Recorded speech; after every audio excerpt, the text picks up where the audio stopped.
মমতা ব্যানার্জি 1 মাসের মধ্যে না বসেন তাহলে আমরা 1 ইঞ্চি জমিও বাইপাসের জন্য দিব না। খোদ মুখ্যমন্ত্রীকে হুঁশিয়ারি দিলেন শাসক দলেরই শ্রমিক সংগঠনের নেতা তথা রাজ্যের গ্রন্থাগার মন্ত্রী আব্দুল করিম চৌধুরীর ভাইপো আলতামাস চৌধুরী। উত্তর দিনাজপুরের ইসলামপুরে 31 নম্বর জাতীয় সড়কের বাইপাস তৈরির জন্য জমি অধিগ্রহণের কাজ চলছে।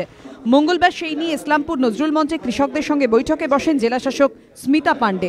বৈঠক চলাকালীন হঠাৎই কৃষি রক্ষা কমিটির ব্যানার নিয়ে সদল বলে ঢুকে পড়েন তৃণমূলের শ্রমিক সংগঠনের নেতা তথা মন্ত্রী আব্দুল করিম চৌধুরীর ভাইপো আলতামাস চৌধুরী। কৃষকদের কম ক্ষতিপূরণ দেওয়া হচ্ছে এই অভিযোগে আলতামাসের নেতৃত্বে জেলাশাসককে কালো পতাকা দেখানো হয়।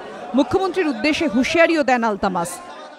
1 মাসের মধ্যে আমাদের কৃষক দরদি নেত্রী মমতা ব্যানার্জি যদি বাইপাস নিয়ে আমাদের সঙ্গে বসে তাহলে আমরা বসতে রাজি আছি, তাছাড়া অন্য কোনো প্রশাসনিক বৈঠকে আমরা বসবো না।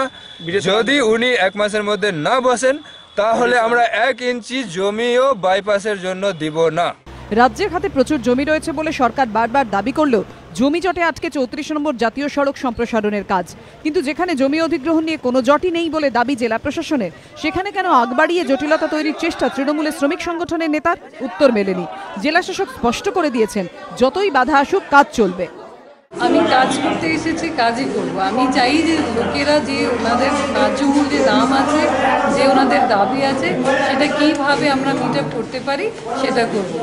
অন্যদিকে রানীগঞ্জ টিবি হাসপাতালের সামনেও 2 নম্বর জাতীয় সড়ক সম্প্রসারণের কাজ নিয়ে জটিলতা দেখা দিয়েছে। স্থানীয় বাসিন্দাদের অভিযোগ ক্ষতিপূরণ না দিয়ে তাদের উচ্ছেদ করা হয়েছে। এই অভিযোগে মঙ্গলবার জমি সম্প্রসারণের কাজে বাধা দেন স্থানীয় বাসিন্দারা। আন্দোলনের নেতৃত্বে ছিলেন সিপিএমের প্রাক্তন সাংসদ বংশগোপাল চৌধুরী ও সিপিএমের প্রাক্তন বিধায়ক হারাধন ঝা। জাতীয় সড়ক কর্তৃপক্ষ এবং ভূমি দপ্তরের প্রতিনিধিরা বিক্ষোভকারীদের সঙ্গে কথা বললেও সমস্যা সমাধান হয়নি। সুদীপ চক্রবর্তী ও কৌশিক গাঁতাইতের রিপোর্ট, এবিপি আনন্দ।